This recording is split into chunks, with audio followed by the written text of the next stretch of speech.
Hello, everyone. This is an introduction to the first of our online exhibitions for 2024, and it's all about spring awaits. And this is an opportunity to meet the makers. So I'm going to hand over now to Alison, to Vincent, to tell us about her beautiful piece of work. Alison. Oh, thank you. That's a lovely introduction. Thank you very much. So this is a piece that I call Moss Vase, and it's in a colour which is called spring green. The colour comes from a company called Kugler. So as you can see from this, I'm a hot glass artist. I do hot blown glass and also hot sculpted glass. And this is a blown piece. And the colour just reminds me of spring, not only because of the name, but just it's like the new spring buds. And also moss, when you walk in the woods and you see all the dark rotten trees, but they're covered with moss or they're next to moss, and the moss appears just so bright green. And it just reminds me of the greenery of spring. So how I make this is I pre-warm a piece of coloured glass, which is called spring green in this particular case. And I warm that to 525 centigrade and then pick it up on a blowing iron and warm it, shape it, and then blow a bubble. And then I gather clear glass over that bubble to encase it.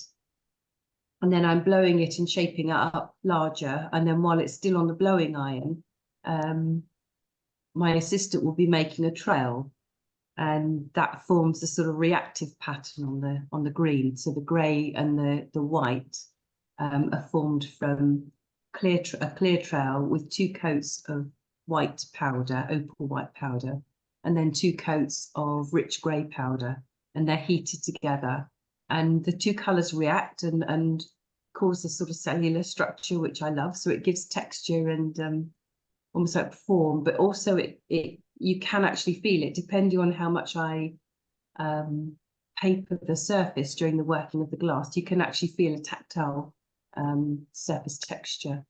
So I wrap the trail around the piece and then I continue to blow further. And then we punty, which is the process of transferring the blown piece from the blowing iron onto a solid iron.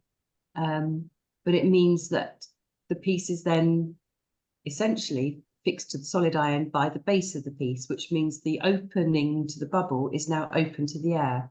So I can actually work the top of the piece and change the shape of the neck and the shoulder and so on. So once the whole thing is finished, it's then knocked off and put in an annealing oven. And this will generally stay for 2 days in the annealing oven. And that obviously gradually takes down the temperature, but removes the stresses. And then once it's out, it's cold work. So in the case of this, it's generally flat bedded and go through the different grit levels, and then a polish on the bottom and then signed. So that's the process of making it. Lovely. But yeah, I just thought it was quite appropriate, given that spring awaits and it's spring green and it's spring is like new life. So I thought it was quite an appropriate piece. Yeah, it's beautiful. Yeah, really lovely. Thank you. Thank you. You're welcome. Thank you very much. Thanks very much. Hannah with us? No, don't think Hannah is. But again, lovely. One of her lovely little men, looking very dapper actually in his spring suit. Recycled from, what is it, Perrier bottles? How's that look of it? Yeah, Perrier Jouet Belle Epoch bottles. It's lovely. Fantastic. Aha, Jan. Yeah, Jan. Hello. Yeah, well, this was sort of an accident, not quite. Like a lot of my work. It was, this one actually was deliberate, but I had some space in the kiln. This is several years ago, and a whole bunch of bits, you know, I hate firing kilns half empty. And Berta had given me a whole load of offcuts of little pieces, little strips. So I just slung them together, leaving a fair amount of gaps. And I really liked the 2 pieces that I made. And other people like them too. So last year I just got round, I thought, let's make some more of them. And I've got quite addicted now. I like the holes.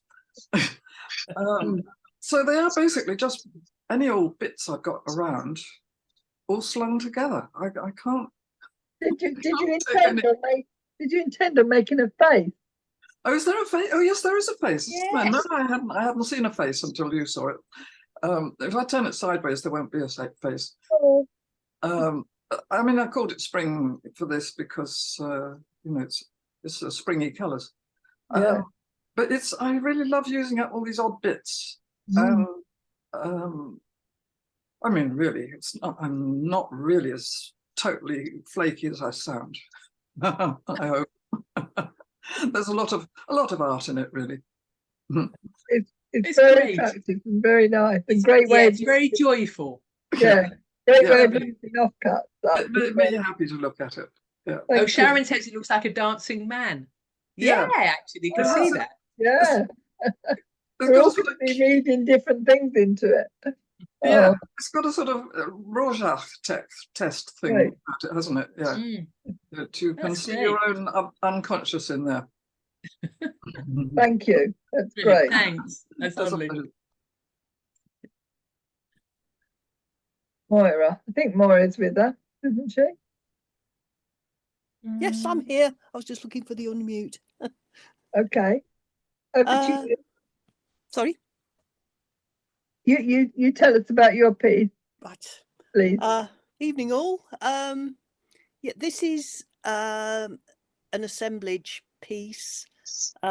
Started as I've put with pictures of snowdrops. It's always struck me as a pity that, lovely though they look from the top, all the interesting stuff is underneath. So I went round a park holding my phone under snowdrops and taking pictures and got something rather like this. And then I reverse engineered it, as I'm an engineer.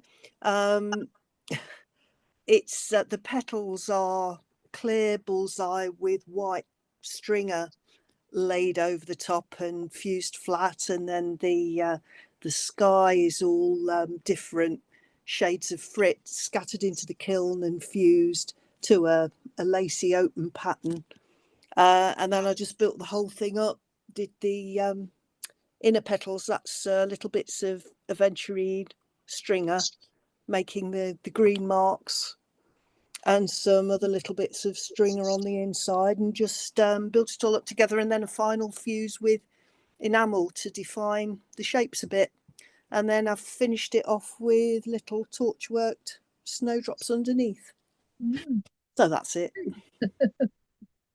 Very pretty, lovely. Oh, lovely. I love those. I love the little hanging ones. You're right, because snowdrops, that is the trouble with snowdrops. You see them from the top and you don't realise. You get overwhelmed by the volume of them as well, but you don't realise just how gorgeous they are. That's lovely. The solder work is really nice as well. Thank you. Yeah.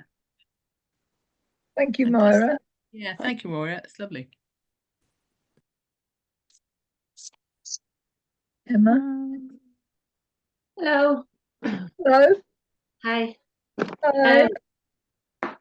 Yeah, so this piece is I use real plants that I collect and I press them, and then they're coated with glass powders. So they were fired onto clear Tecta, and then the strips were cut separately with some powder just for some subtle gradients of colour. And then they were fused together, and then these stringers are tack fused on where the joins are, just to accentuate the colours a little bit. Yeah, and I used like the black powder and then some grey to try and give a sense of distance a little bit. And yeah, it's all in greens and yellows and blues for the spring feel. It's lovely. Mm. And then these It's lovely. beautiful bases are made by a guy in Leicester. But yeah, I thought they matched up quite well. Lovely. That is really beautiful.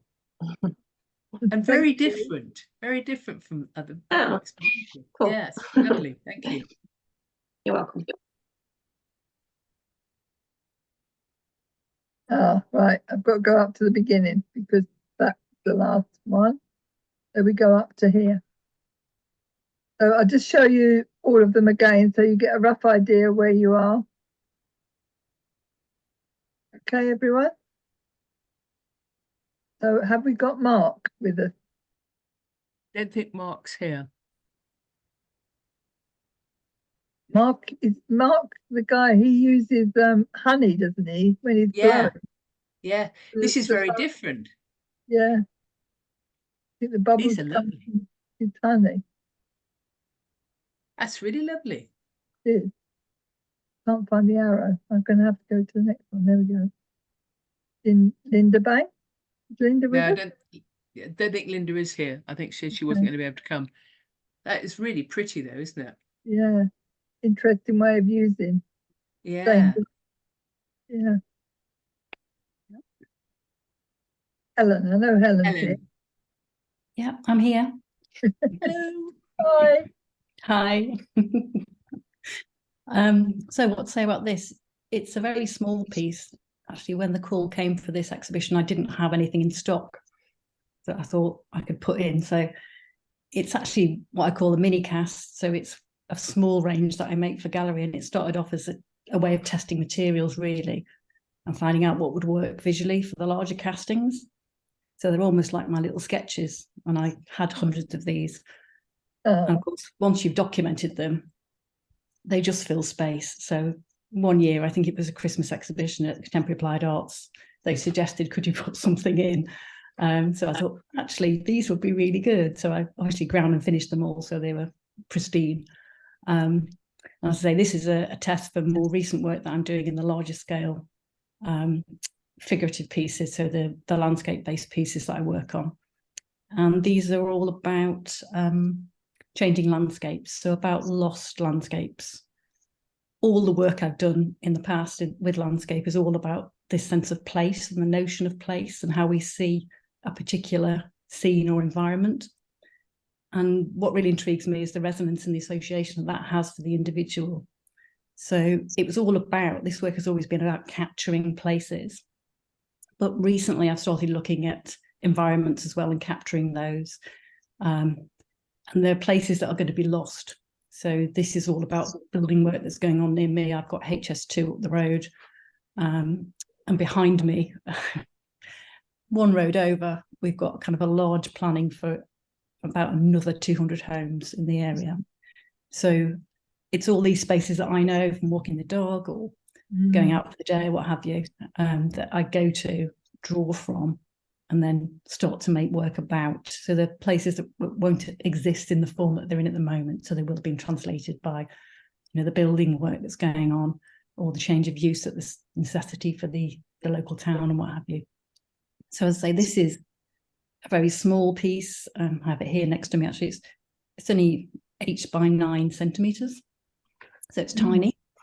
And it's my usual process, and I use frit drawing and also photo silkscreen process for printing onto layers of glass and then layering up the different images to get different effects in terms of depth.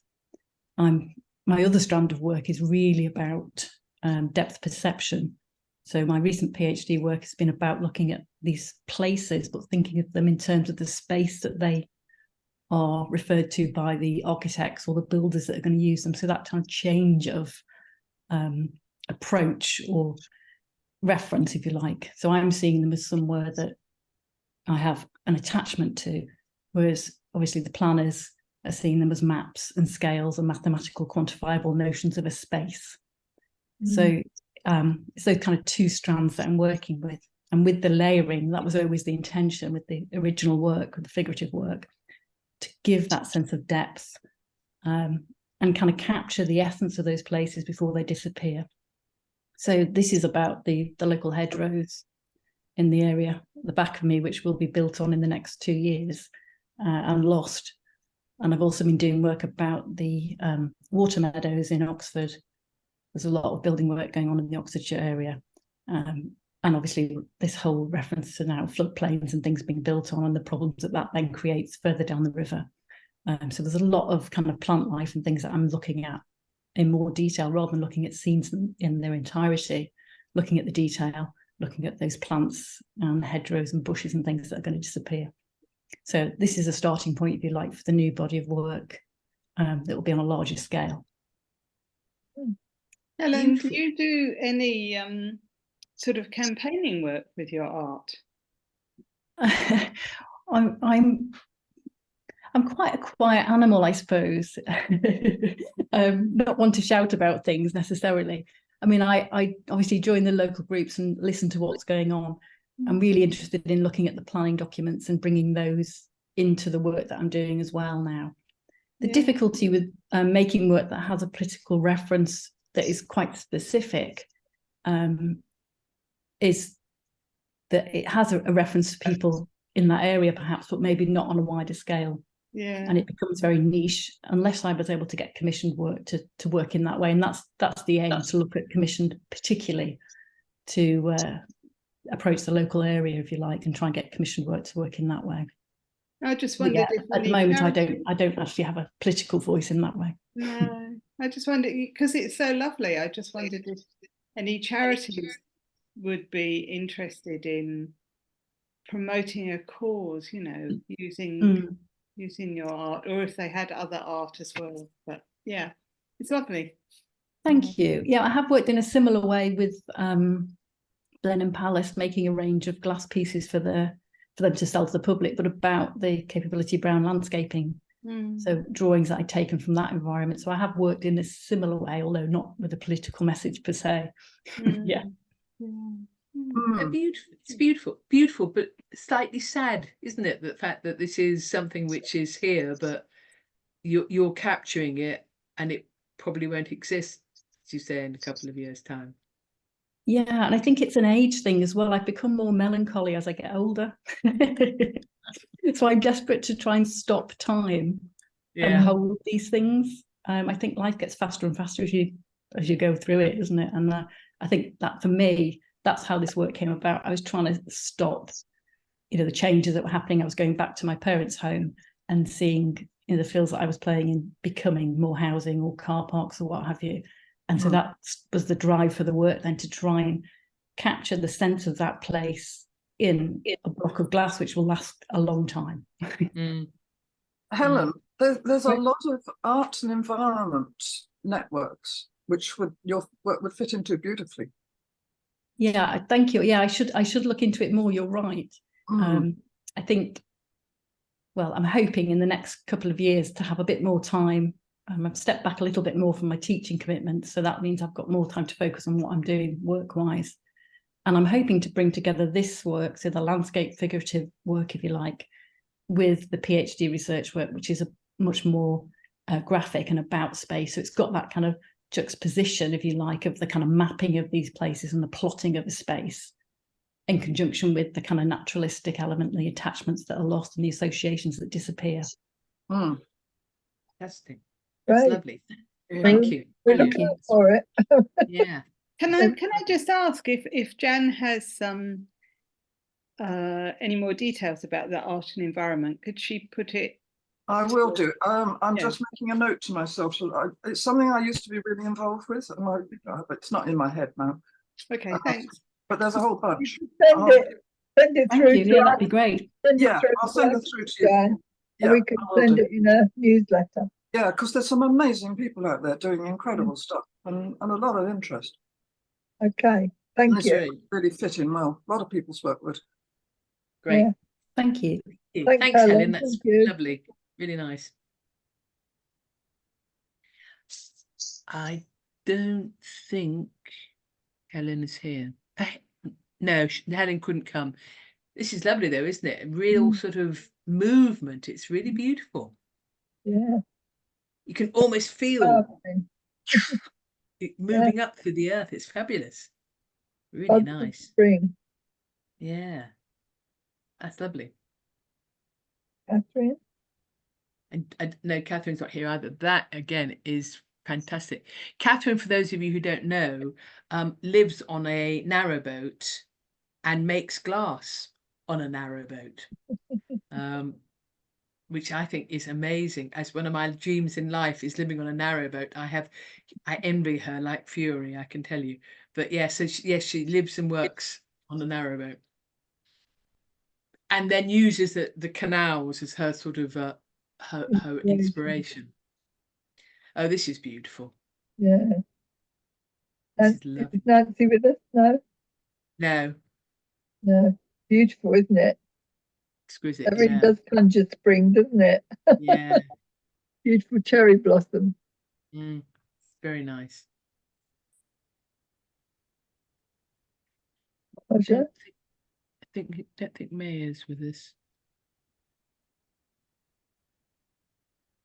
No. Okay. Again, this is lovely, actually, isn't it? Yeah. Looks like a snail. So I think sort of snail's shell somehow. It looks really, really pretty. Very nice. Oh, Julie, is Julian here? Julian, you Yes. here? Can you hear me? Great. Yeah. Yeah, Yeah. because you wanted us to share the screen so that you could show your. Some better pictures. Is that possible? Or I'll just talk to this one if you want. Yeah, that's all right, isn't it, Pam? Yes. Yeah. I can. Where are you? I need to get you to share. Hang on, Julian. There you are. I need to make you a co-host. You need to enable my participant sharing. Yeah, you should be able to share now.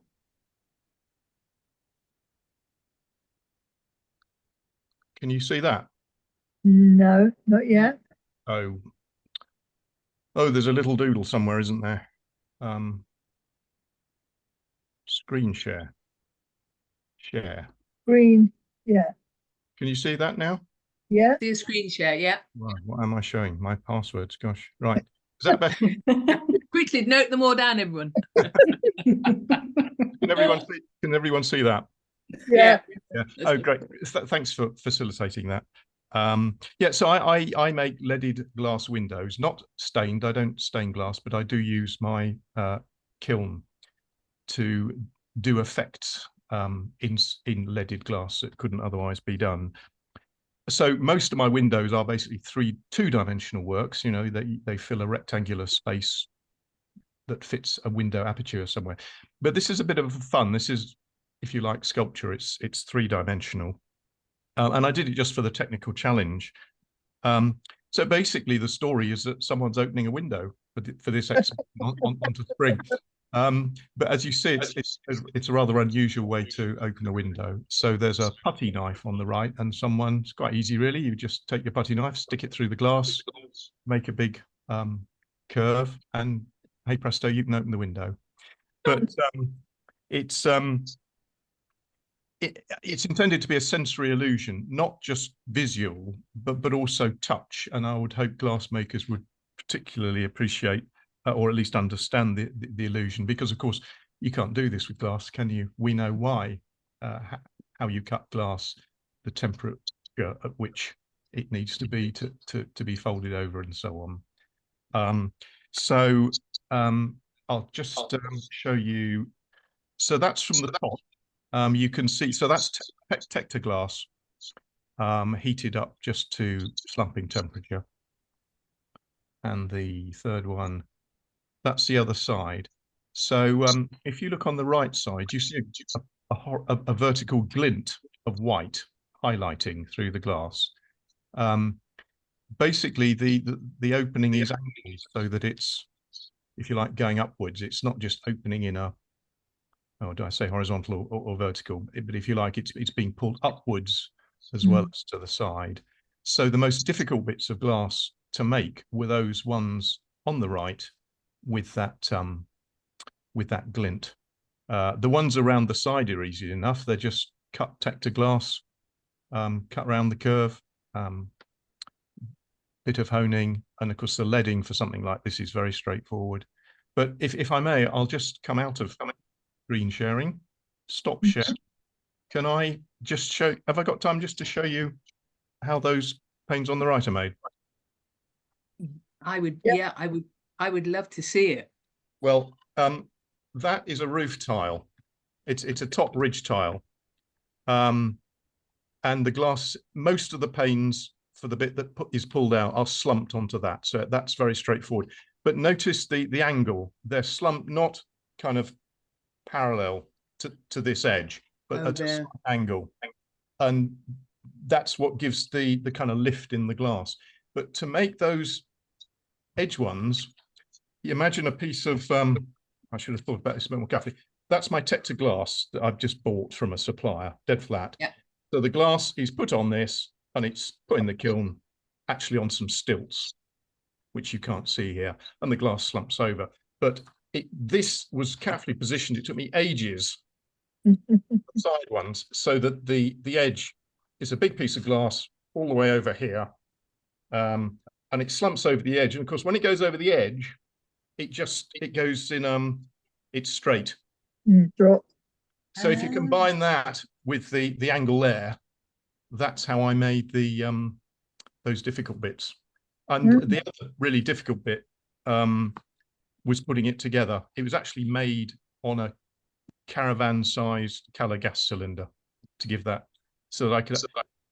Most stained glass, of course, you put together with horseshoe nails on just a flat piece of bench, but I couldn't do that with the curved glass.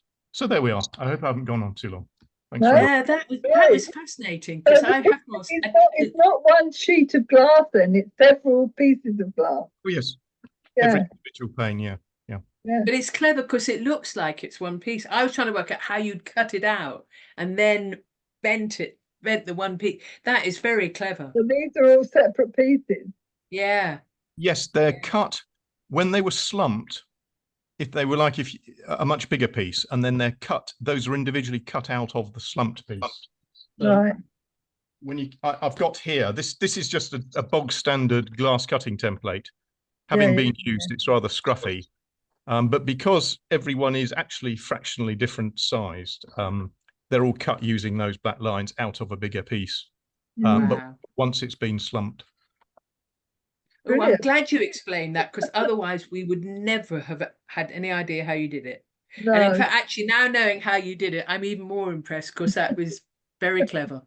Very clever. It's that's great. very kind of you. It was stressful, I'll say that. I can imagine. But well worth the stress, may I say. Yeah. Thank you, Susan. Yeah. That's lovely. Thanks very much. Yeah, thank you. That was brilliant. Oh, Catherine Stevenson. Catherine. I don't think Catherine's here. No, that's sweet, isn't it? Yeah, another great way of glass. Amazing. Very pretty.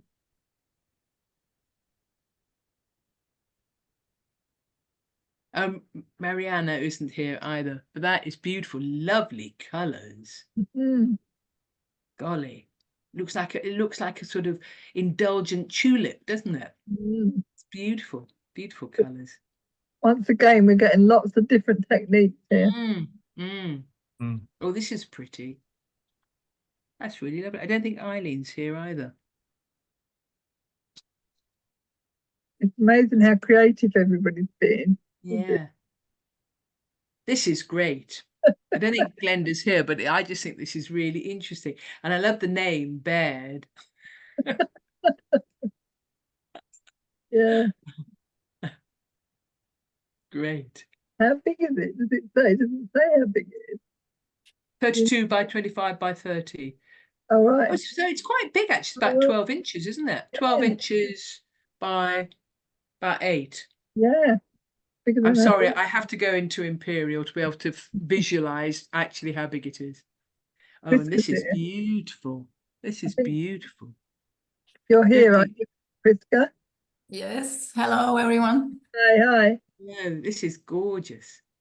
So it is it's a cast piece, a king cast, an open face cast.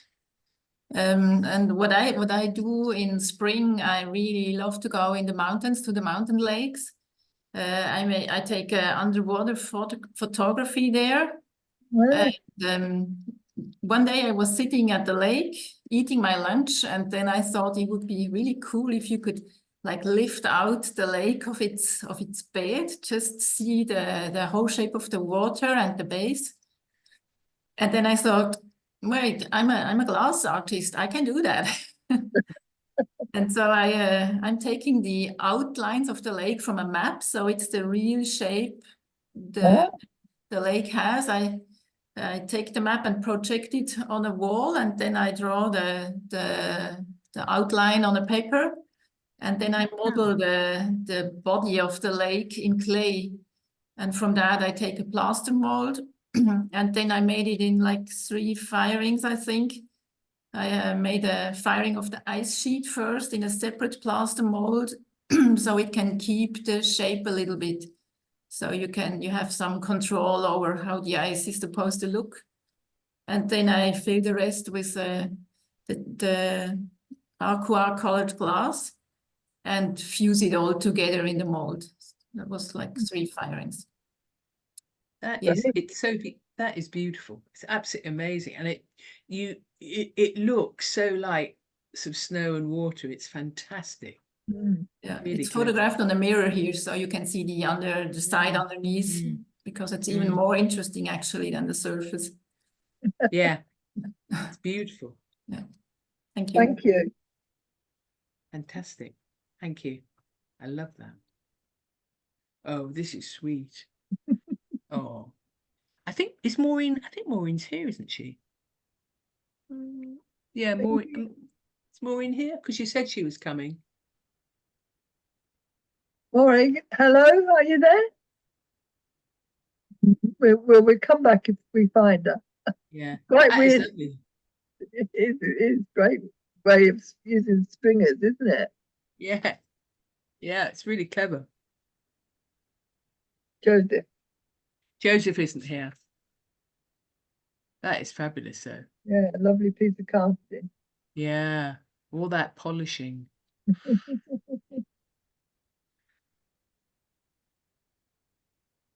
Oh, and again, lovely. Una isn't here, but lovely colours. Very nice.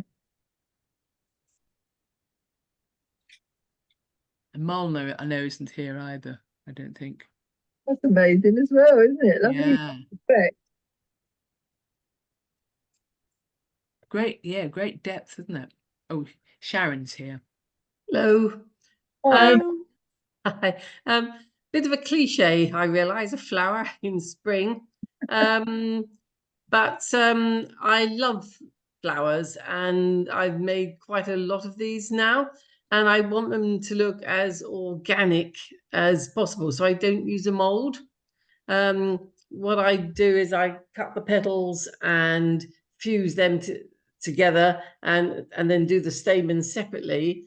And they've been getting more and more exotic as I've been going on. And then when they're fused, I drill a 6mm hole in the middle. And then I've made a number of kiln props. So I put the flower, the petals and the stamens upside down on the various kiln props, so that the heat, obviously, as the glass warms up, they drape in an organic way, and in that way I can make each flower that I make different, because they will have draped differently to each other. And then obviously the rod has a thread on the top. It goes through the 6mm hole in the middle. But they do brighten up a flower bed, perhaps in the winter more than in the spring. And I've made all sorts of colours. But the glass in the middle there is that opaline striker, which I really love, because it seems to pick up the colour of the petals. So if I use the stamens in opaline striker, but with different coloured petals, the stamens look different in each flower because of the way they will pick up the colours that are around them. Yeah, right. So it's so effective. That's really nice. Thank you. Really nice. Yeah, I mean, they're quite easy to do, but I thoroughly enjoy making them. And I've been road testing my own ones in the garden now for about 3 winters, and they don't come in. They stay out all year in the frost and the snow and the rain, and they've even had pigeons sitting on them. So they're tougher than they look. Right. That's lovely. Great. Thank you. Thank you. You're welcome. Must be really cheering actually in the winter, suddenly looking out and seeing all that colour. lovely colour. Yeah. Is Nikki with her? No, she isn't. These Oh, are lovely, lovely shapes. yeah. Lovely design, isn't it? Mm. Do you think is that her lounge? Because if it is, I'm going to move in. Pascal. I don't think Pascal's here. That'd be great. That is lovely. Plain It's really leaded nice, work, isn't it? yeah. Yeah, For Wendy. yeah. Wendy isn't here, but that again that's really pretty. Mm, mm.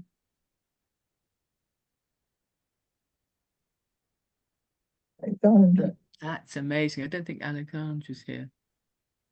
They're like little landscapes, aren't they? Beautiful. Yeah.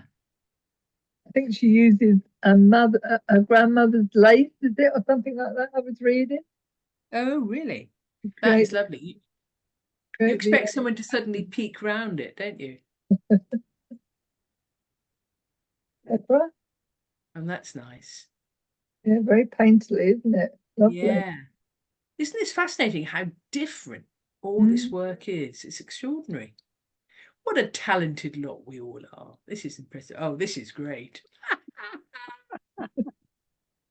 Laura with us. I don't know whether she's with us, is she? I don't know whether she. I don't think so because she said was hoping to come, but I'm not sure she's not. I'm sure you all know my daughter, and these are all creatures of her mind, and she loves making them. These wonderful little characters. I thought you were going to say that they're all family members. Well, they could easily be. It's lovely. Oh, and this is great. Isn't that beautiful? Yeah, a lot of work in there. Yeah. Wow. Fanny's not with us. Fanny's the new member, and I think she lives in America. Ah, it's beautiful. Oh, she might have actually. I know somebody in America came back and said they couldn't come because of the time difference. Oh, this is pretty. Yeah. Very effective, isn't it? Mm. Trish isn't with us, no. No, she said she couldn't come. Oh, this is interesting. Yeah, this is a necklace, isn't it? I think. Really great, isn't it? Moustache, I like that. Oh, brilliant. That is great. Ha! And this is pretty. Emma with us? No, I don't think she is. She said she wasn't going to come. That is really pretty. Mm. Now, this is fascinating, actually, because Sharon, this is similar to sort of your idea of a flower, but a completely different kind of interpretation. Yeah. Yes, it is. I mean, obviously, that's a more of a two-dimensional representation. Yes. It is. Yeah. Yes, it is fascinating to see how there are so many different interpretations of spring. And sometimes it's when you look at something, you think, why is that spring? And then when somebody explains it, you go, oh, yeah, of course. And it takes on a whole new meaning sometimes. Yeah. Yeah. I love anemone. It's one of my favorite flowers. Oh, that is pretty. Oh, right. I have some information because Maria can't be here. But she said she used the mix of Catherine Dunson colour blooming technique and a straightforward segment technique to construct 7-layer tack fused bricks. I arranged the bricks in a circle a short distance inside the edge of a circular stainless steel ring, so they flow to the dam one way and to the middle the other way. So if any of you have not seen Catherine Dunstan's work, it's worth looking at because she has this amazing technique of stacking glass, which then moves into different patterns. And this is sort of a development on from it. Lovely, lovely colours, really beautiful. Yet another technique. Yeah. Oh, that's me. Oh, we've come to the creme de la creme at last.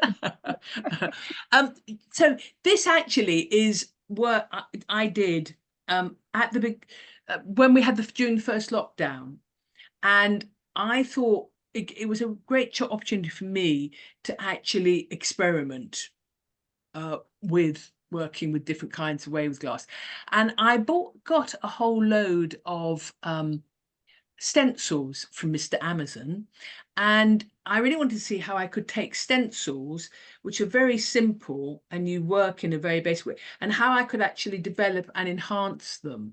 So I did a whole series of these sort of circular stencil type floral sort of impressions, using different ways of working with basically different kinds of sort of fused glass, using as frits and stringers and paints.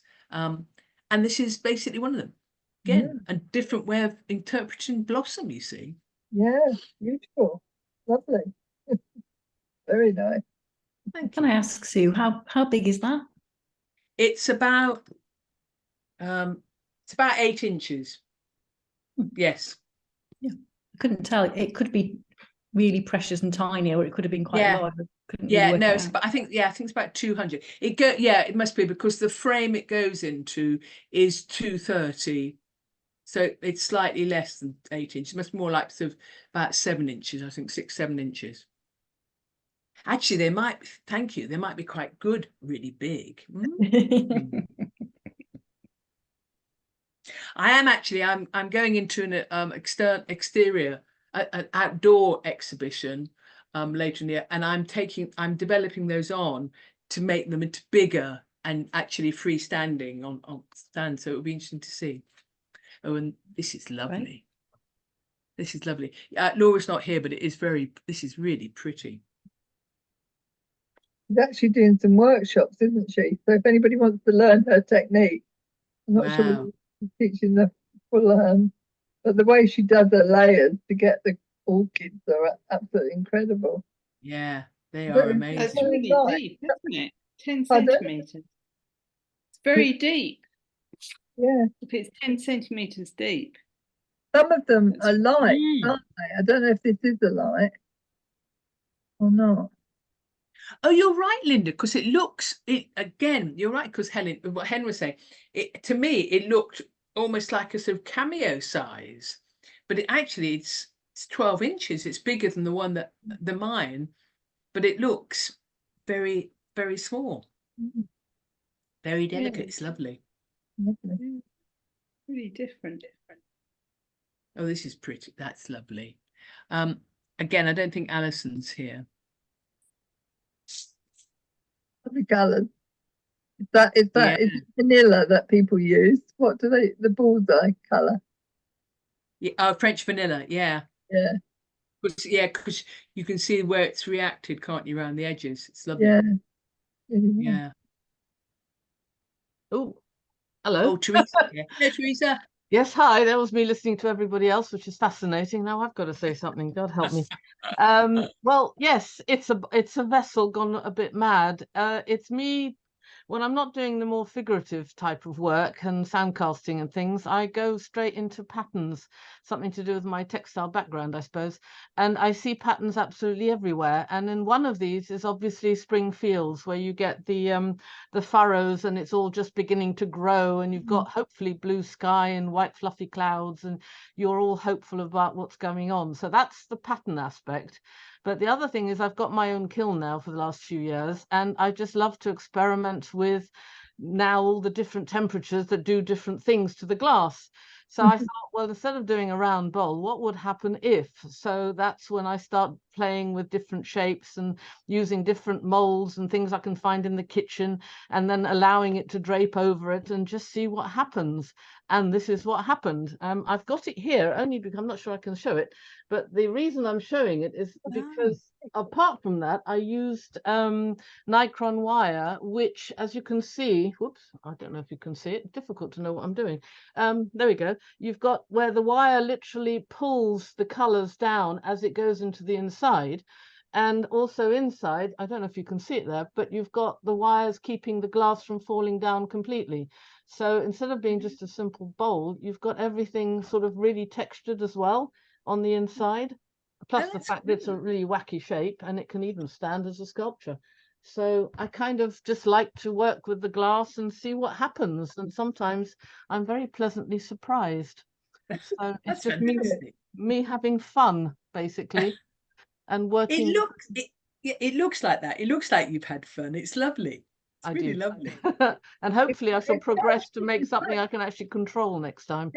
much bigger than I thought it was going to be. It's yeah, great. Anyway, thank Yeah, you. it's really Thank pretty. you. Thank you. Yeah, Ingrid isn't here. I know. This is very pretty. Yeah, lovely Pat de Vere, isn't it? Mm. I love this. Dory, I think, is here, or she said Oh. she was going to be here. Are you here, Oh. Dory? Maybe not. This is fascinating. Again, that's like, is it like Pat de Vere, really? Mm. Great, Yeah, great yeah, colours. because it's inspired by a monarch butterfly's wing. Mm. It's beautiful. Wow, look at this. I love it. Wow. Oh, is Joy with us? I don't think she is. Oh, although she said she was going to be. So, Are are you you there? there, Joy? That is amazing. Golly. Yeah, be great to wear, wouldn't it? Just Yeah. be really It's careful. quite long, isn't it? 66 centimetres. Yeah, Yeah. Half a metre. yeah, amazing. It's great seeing other people's work. I mean, there is no way that I would ever make anything like that. And it's really fascinating seeing somebody do something which is absolutely brilliant. And it's even more impressive when you know that you couldn't do it and you probably would never do it. It's amazing. Great. And I would wear it if she liked to lend it to me. Oh, awesome. Oh, more Oh, Joy. these are great. What lovely colours. Aren't those gorgeous? Oh, wow. Susie's not with us, is she? I don't think. No. I think again, I think she might be American. Can't quite remember. Oh, it's lovely. Oh, that is really pretty, isn't it? Jennifer Oh. not with us? No. Okay. It's like floating birds. Nest. Yeah.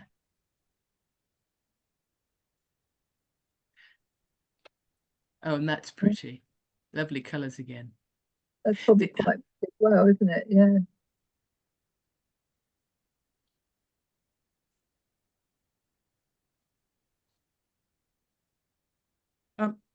Evelyn said she would be here. Evelyn. Is Evelyn here? These are lovely. Golly. Oh, to her mother and grandma. That's lovely, isn't it? Oh, yeah, Oh, and this is great. yeah. That is so many bits in there. Brilliant. Yeah. It's almost everything in the kitchen sink, isn't it? It's wonderful. Golly. In a glass kind of way, kitchen sink. Mm. That is gorgeous.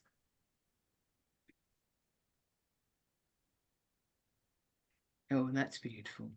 Yeah. Unusual colour, isn't it? Yeah. Yeah.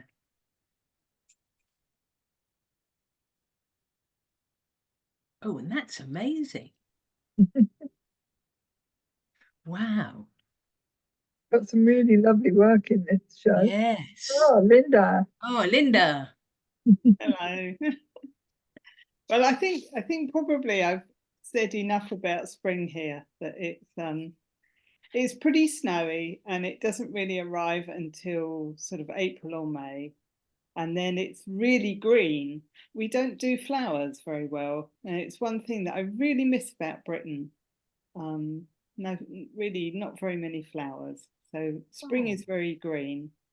But one thing I also want to say is here, Valentine's Day is called Friends Day.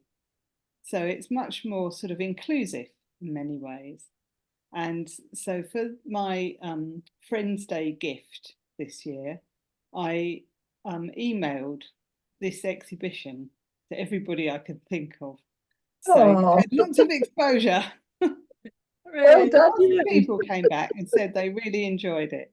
So I'll probably do the same next year. Excellent. That's a great idea. Yeah. I think, And this is We have lovely. to remind everybody to share. yeah, it was nice for Friends Day. Yeah. That is lovely because it's almost like a leaf and a leaf, isn't it? Yeah, it Yes. was usually, you know, I sort of have a definite idea for what I'm going to make and plan it and do it. And this was one that evolved slowly because I was doing a series of evening classes with a lady who was a glass artist and also a ceramicist.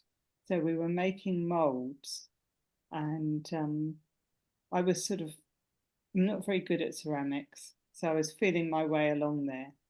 Yes, it's a drop on a frame. Well, it's not a frame. It drops into ceramic, but I'd pressed a leaf into the bottom of the clay, and so that gave the skeleton of the leaf at the bottom. It wasn't enough just in texture. It needed the enamels sort of rubbed in and then fired again. So it went through lots of stages, this did.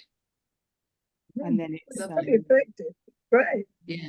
yeah, I was Really pleased in pretty. the end. Yeah. Mm. Thank you. Thank you. That's great. Oh, and that's sweet. Isn't that lovely? Got more snowdrops. Lovely. Yeah. Yeah. A different view. That's very pretty. Oh, and we're back Oh, to and we're big back to Roberta. There we are. Aren't you all clever? You should all be Yeah. Well done. well done, everyone. Look at that. It's very, really is spring. Fantastic. Stop sharing. Is there anybody we've missed out that is here and hasn't spoken? No? Well, congratulations, all of you. I think it's a really, really lovely show. And I must say, actually, it's really nice having these shows because it's a great opportunity to be able to show our work for ourselves. But actually, it is really great for people coming onto the website who aren't necessarily glass artists to actually then see this huge variety of different techniques and different ways of actually creating work in glass. It's lovely. That is such a pretty show. I'm very impressed. Well done. I'm just looking to see what our next one is. The next one is Circles of Life. So you've got endless scope there as well. Yeah. We got the glass Guild of Glass Engravers. Is our next show. The show after that, After that is so plenty of time to get working. Yeah. And don't forget the postcard show. I'm sure you've all got memories that you want to trap. So far, we've got 70 people put their name forward. So we've got room for about another 50. So if you want to be part of it, just fill in the form. Don't miss out. Do we post the postcards to you? Eventually you do. Yeah. I'm just going to stop recording, actually.